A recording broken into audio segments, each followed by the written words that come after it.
Welcome to the Heads Together podcast.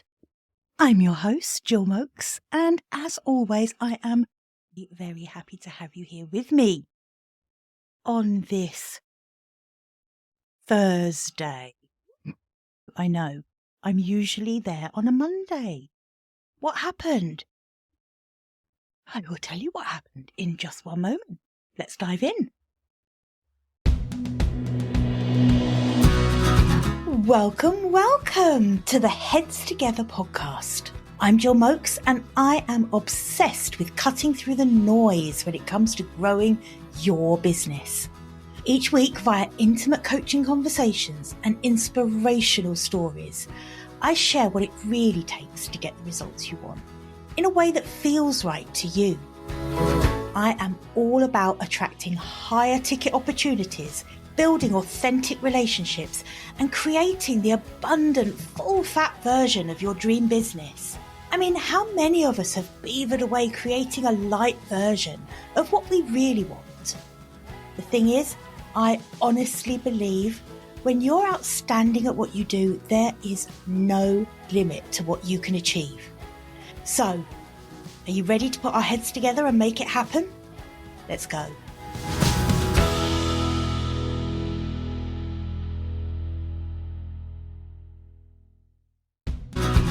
Welcome. Okay, so there's probably a clue in the title of this podcast, actually, as to why this is a later than anticipated episode. If done is better than perfect, is anything better than nothing? So, what do I mean by that? In the case of this podcast, I had a bit of a blip. In terms of content creation, I had a good 2 to 3 week period where I was so engrossed in my writing. Some of you know I'm writing a book. I also have a Substack. I also write for my blog on occasion. And I go through different seasons in my business in the way I feel about content creation. And I've been really engrossed in writing. And so for the first time in over a year, and I think this is episode 79 or something, 78, 79. For the first time in over a year, I did not have an episode lined up ready to go. I know. I'm sorry. I feel like I let you down. But all is not lost because here I am. And I guess the point that I want to make is that I could have filled the spot. So I toyed with the idea of just doing another kind of like throwback episode. Oh, here's one I recorded earlier. And then I thought, you know what? I'm letting my slavish commitment to consistency actually cloud my judgment in terms of putting out valuable content for you. And I ever want to do that. So this episode is a combination of things. One, it's that I don't want to let you down, and I do promise an episode each week. So I really wanted to get this episode out, number one.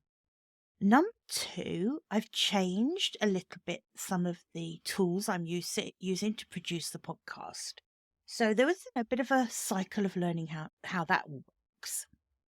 But now that's done, I feel ready to record now.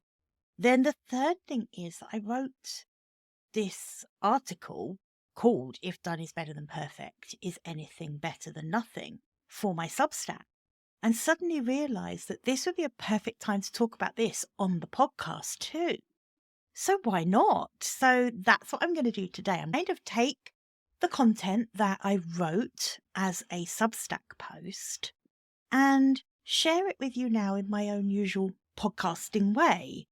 I'm not just going to read the article. I think that would be pretty lame, but I am just going to talk about the topics that I covered in the article and my take on this, my view on whether done is better than perfect and whether anything is better than nothing. So this kind of phrase, done is better than perfect, we do hear this all the time. I feel like it's one of those things that the gurus have started to bully people about. So it's almost like anyone who wants to take their time and create with real intention and in a slow way almost gets told off, and pressure is put on those people to get their work out there. Just get it out there. Done's better than perfect. It's all about taking the action now. Take the action now. It's a bit like the shiny object syndrome bullies. I've talked about that before, where you feel a little bit pressurized into never daring to look at a new project or a new tool or something for fear that someone's going to come along and tell you you've got shiny object syndrome. I talk in the article about how these guru bullies, if you like, have this exaggerated sense of their own correctness. Like there's only one way. And of course, that isn't true. That isn't true. We all have different personalities. We all have different styles. The thing that's important is to do business in a way that is authentically you. The key is to create content in a way that is authentically you, that feels good to you. So I think sometimes putting pressure on yourself to just hit that send button or post or publish button on what really to be substandard content, it's not great advice. It really isn't good advice. But at the same time, how long do you take with intention before it might be classed as procrastination? The problem is no one else knows the answer to that. Only you. Only you. And I think it's like everything. It's balance. I get where the just do it comes from. I get where the done is better than perfect comes from, because we do go into this analysis paralysis, don't we? And this endless cycle of contemplation, and particularly for creators and creatives who are so committed to putting out their best work. I think endlessly perfecting and tweaking your work can really hold you back. I think in business, a lot of us get stuck in that getting ready to get ready. My dear friend Rebecca calls it that phase of the comfort zone is in the getting ready. So sometimes a little push to start is what you need to give yourself, and it can feel quite liberating. And of course, the more action you take, it does actually build momentum. So one completed task really begets another, and that's how you make progress. That's, of course, it's putting one foot in front of the other. And the third thing in the case for just doing it is that we do learn through mistakes we make.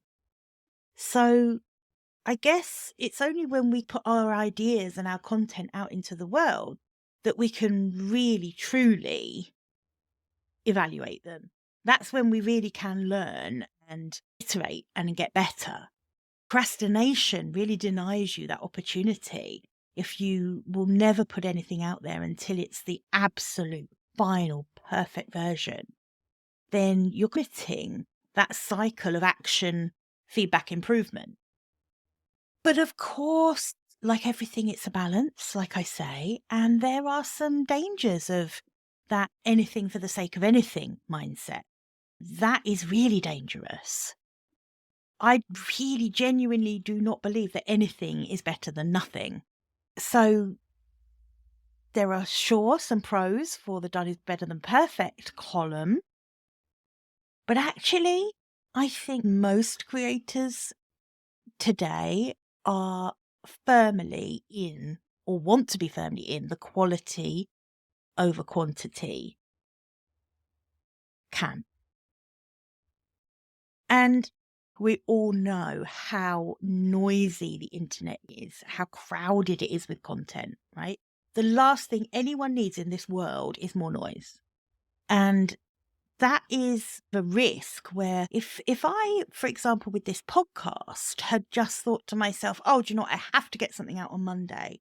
I'm just going to pick a topic, any topic. Oh my God, it's terrible. This episode's awful. I'm just going to hit send it anyway because I can't possibly break my streak of an episode every Monday. A publish at all costs attitude can really seriously dilute your brand and quite frankly disappoint your listeners or your readers.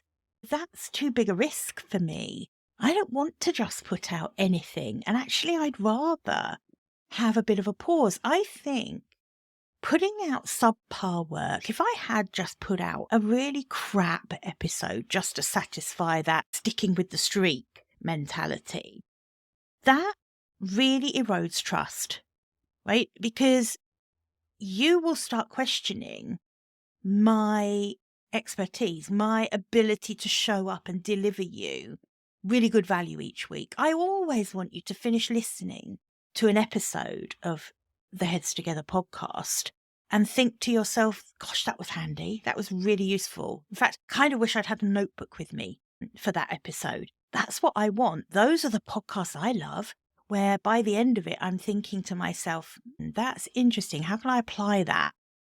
So if I, even once, to be honest, but certainly anyone who consistently puts out subpar work is really risking alienating that audience and breaking their trust.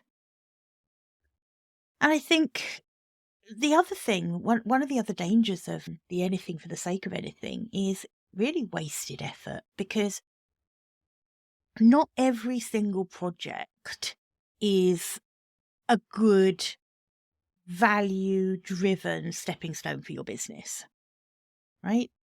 Some projects that we embrace, particularly just for the sake of getting something out there, can be a total time thing.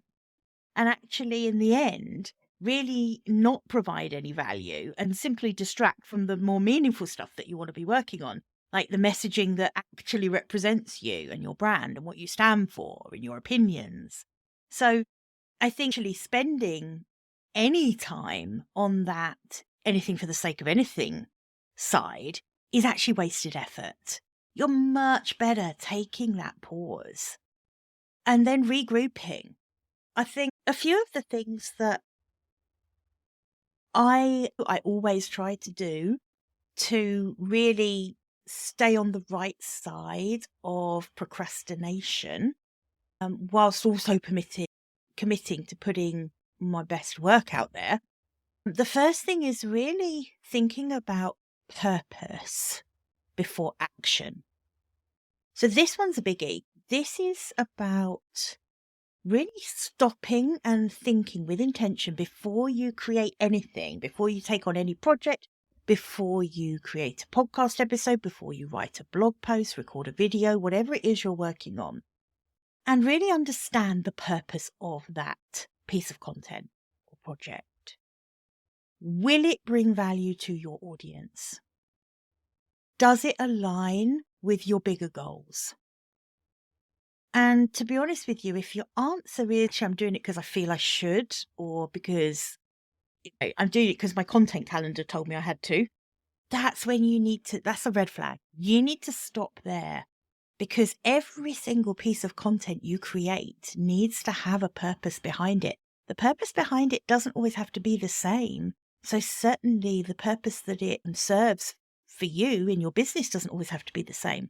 But I do believe that those two questions, will it bring value to your audience and does it align with your larger goals? You have to be able to say yes to both of those things to know that you are putting out something that is going to be some of your best work, something worth publishing. I also think that it's really important to acknowledge that perfection isn't the goal here. So going back to the done is better than perfect, perfect was never the goal. But I think done is better than perfect is alluding to just getting it out there. And actually, I think you really do need to establish some kind of baseline or something that represents a minimum standard of acceptability for your work. Like a personal set of guidelines that make sure that even if you're really in a rush to complete something, there are a few things that you never compromise on. I would highly recommend taking those two questions that I mentioned before. Will this content bring value to my audience? And am I clear on how? Don't just say yes to whatever it is. You really think about this. What is the value that this piece of content is bringing to my audience? What is this story teaching? What is this tutorial showing them how to do? What is this joke Is it funny? Is it going to entertain them? Not all content has to provide value in the same way, but it does need to provide value. So that might be your minimum standards. You ask yourself those two questions. Does this bring value to my audience, and does it align with my goals? And if you don't have goals, I will be letting you know about a new resource I have for you by the end of this episode. So put a marker in there. The other thing, and then this is the real one that's resonating for me right now because it's what I've just done, is to embrace pauses. Okay? This is really huge. Not all pauses are procrastination. Some are really necessary breathers that let us reflect and refine what we're doing and refocus on what we're doing.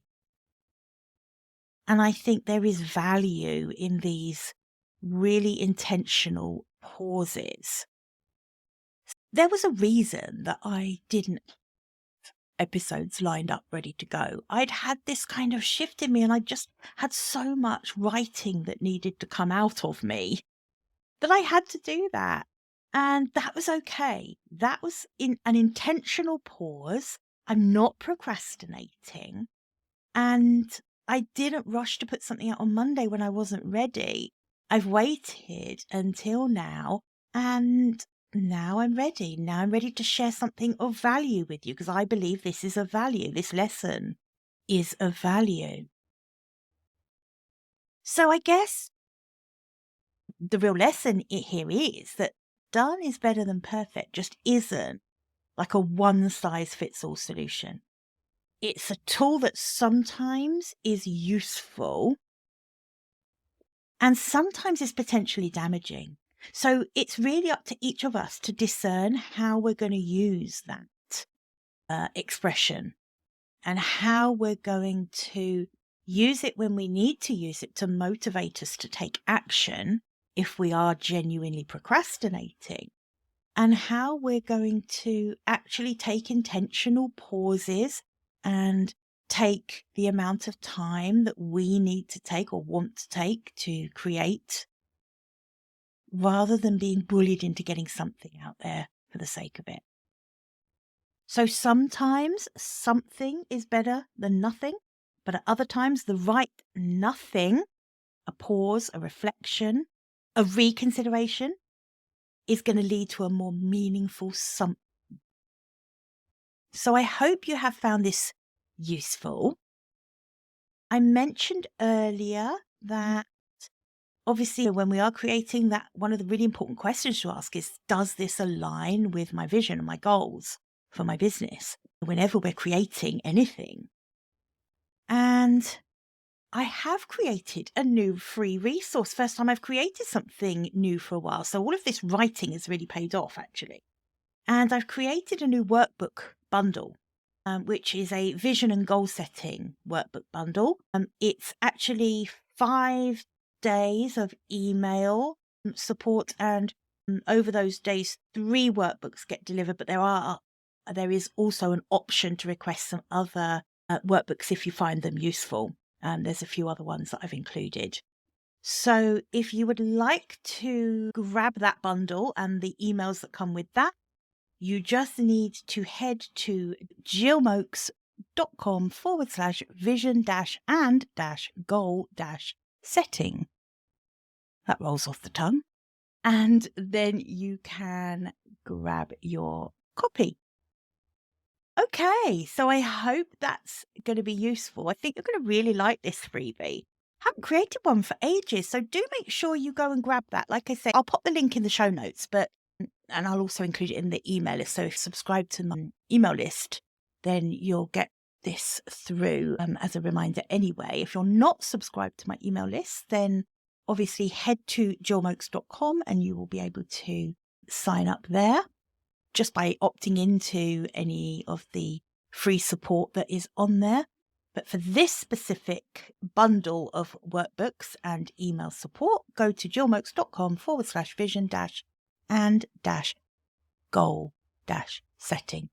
I'm saying dash, I think hyphen, but anyway, you get the gist. So anyway, I will see you back here next Monday. As usual, back to our little Monday slot to set you up for the week. I think it's good that you get a good dose of heads together on a Monday morning. So I shall see you then. Bye for now. I hope you enjoyed this episode, and